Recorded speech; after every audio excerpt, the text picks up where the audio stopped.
adopted, and my biological mother was 17, and so was my biological father.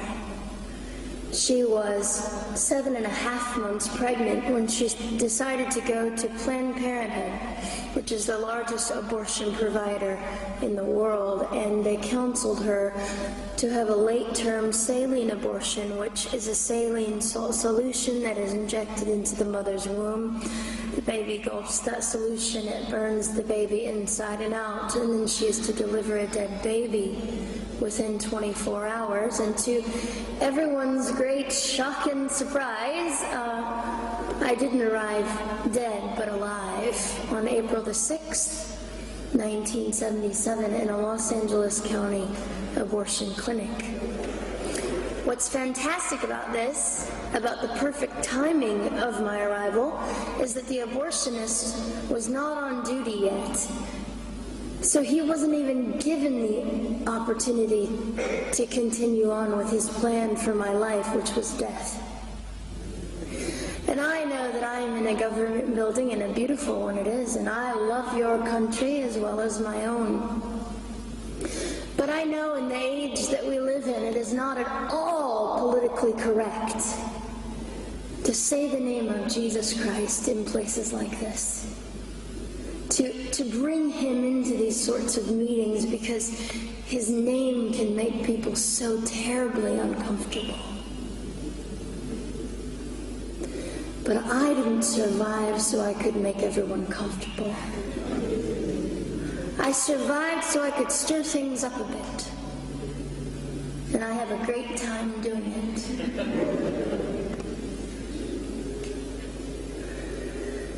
And so I was delivered alive, as I've already said, after 18 hours. I should be blind, I should be burned, I should be dead. And yet I'm not. You know what is fantastic vindication is the fact that the abortionist had to sign my birth certificate. So I know who he is. And it also says, for any skeptic listening, on my medical records, born during saline abortion. Ha! They didn't win. I've done some research on the man that performed the abortion on me.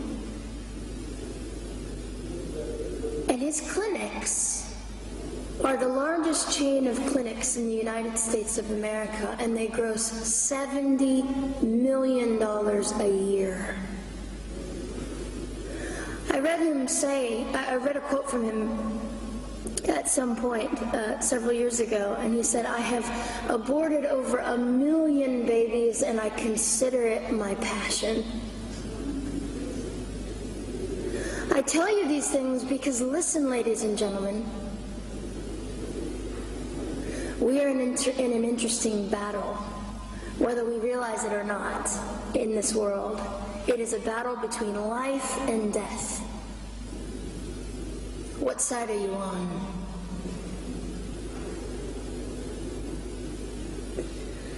So a nurse called an ambulance and had me transferred to a hospital, which is absolutely miraculous. Generally, the practice at the time, and up until 2002, was, in my country, was to end the life of an abortion survivor by strangulation, suffocation, leaving the baby there to die, or throwing the baby away.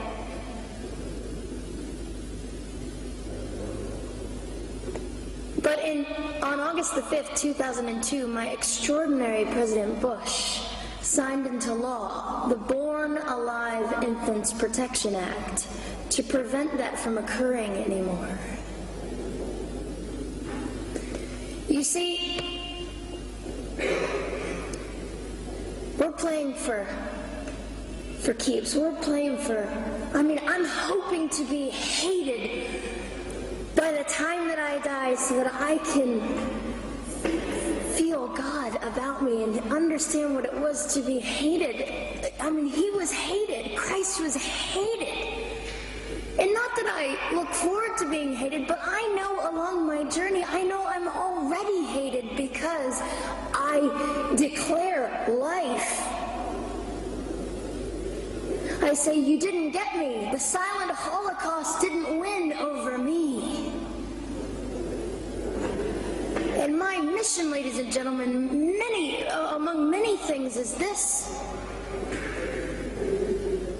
to infuse humanity into a debate that we have just compartmentalized and set on a shelf and said it is an issue. We have removed our emotions. We are becoming harder. Do you really want that? How much are you willing to take, and how much are you willing to risk to speak the truth in love and graciousness and stand up and at least be willing to be hated? Or at the end of the day, is it all about you or me? And so, after that, I was placed in an emergency foster care home where they decided they didn't like me very well, and as I'm fond of saying, I don't know how you could not adore me right from the start.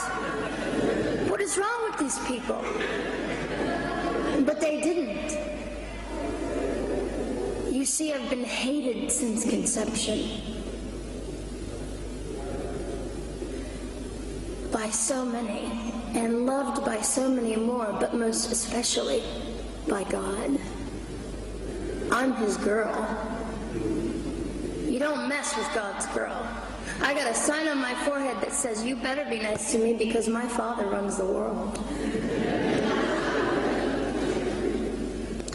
So after I was placed in the mean home, I was taken out of the mean home and placed into another home, a beautiful home, Penny's home. And she said by this time I was 17 months old, 32 pounds of dead weight, and diagnosed with what I considered to be the gift of cerebral palsy, which was caused directly by the lack of oxygen to my brain while I was trying to survive.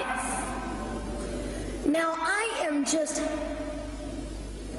compelled to say this. If abortion is merely about women's rights, ladies and gentlemen, then what were mine? There was not a radical feminist standing up and yelling about how my rights were being violated that day. In fact, my life was being snuffed out in the name of women's rights. And ladies and gentlemen, I would not have cerebral palsy had I not survived all of this. So when I hear the appalling, disgusting argument that we should have abortions because the child just might be disabled, oh, the horror that fills my heart. Ladies and gentlemen, there are things that you will only be able to learn by the weakest among us.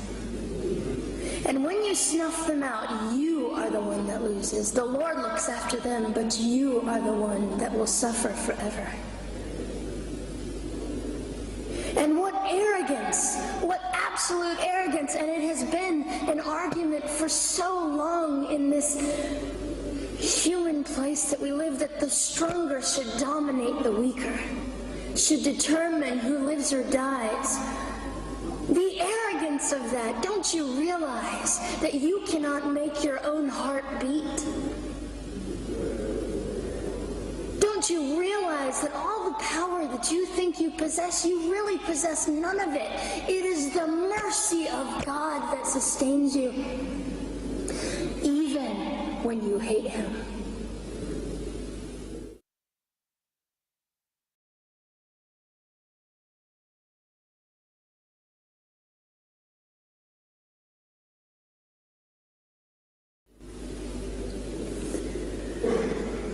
So they looked at my dear Penny and they said, Gianna will never be anything, which is always encouraging.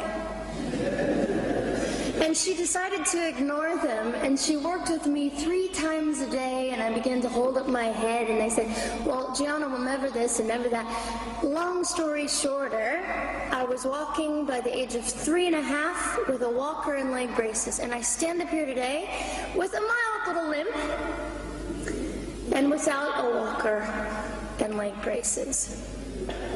I fall gracefully sometimes and very ungracefully at other times, depending on the situation, but I consider it all for the glory of God. You see, ladies and gentlemen, I am weaker than most of you, but this is my sermon. And what a small price to pay to be able to blaze through the world as I do and offer hope. And I think in our misunderstanding of the way things work, we misunderstand how beautiful suffering can be. I don't willingly sign up for it, but when it comes, we forget. We forget that God is in control and God has a way of making the most miserable thing beautiful.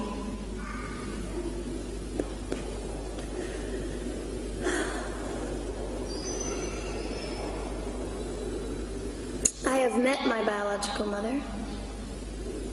I have forgiven my biological mother. I am a Christian.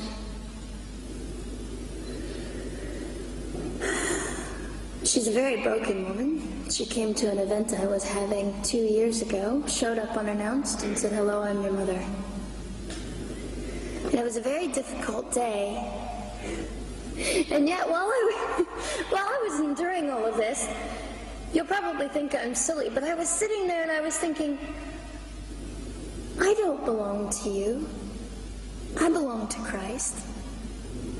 I'm his girl, and I'm a princess. So no matter what you say, in all your anger and brokenness and rage, it's not mine to keep. It's not mine to carry, and I won't.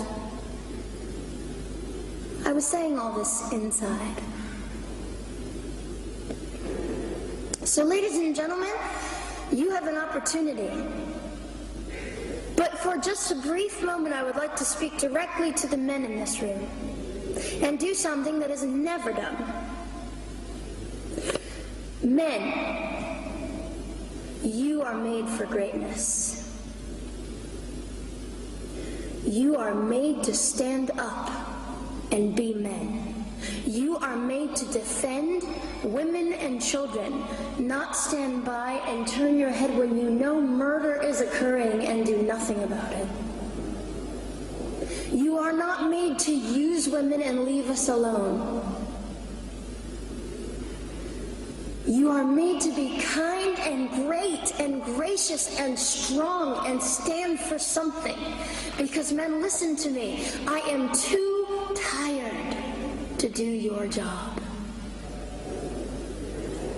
Women, you are not made for abuse. You are not made to sit and not know your worth and your value. You are made to be fought for forever. So now is your moment. What sort of people are you going to be? I trust incredible. I trust, men, you will rise to the occasion. To the politicians listening, particularly to the men, I would say this: you are made for greatness. Set your politics aside. You are made to defend what is right and good. This fiery young girl will stand here and say, now's your moment. What sort of man do you want to be? A man obsessed with your own glory, or a man obsessed with the glory of God?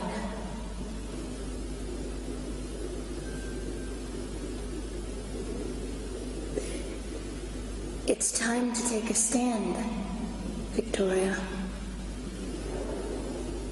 This is your hour. God will assist you. God will be with you. You have the opportunity to glorify and honor God in 2008. I'll just end with this. Some of you might be slightly annoyed that all I keep doing is talking about God and Jesus. But how on earth can I walk about limping through this world and not give all my heart and mind and soul and strength to the Christ who gave me life. So if you think I'm a fool, it's just another jewel in my crown. My whole intent in living here is to make God smile. I hope some of this made sense. It just came from my heart. God bless and keep you.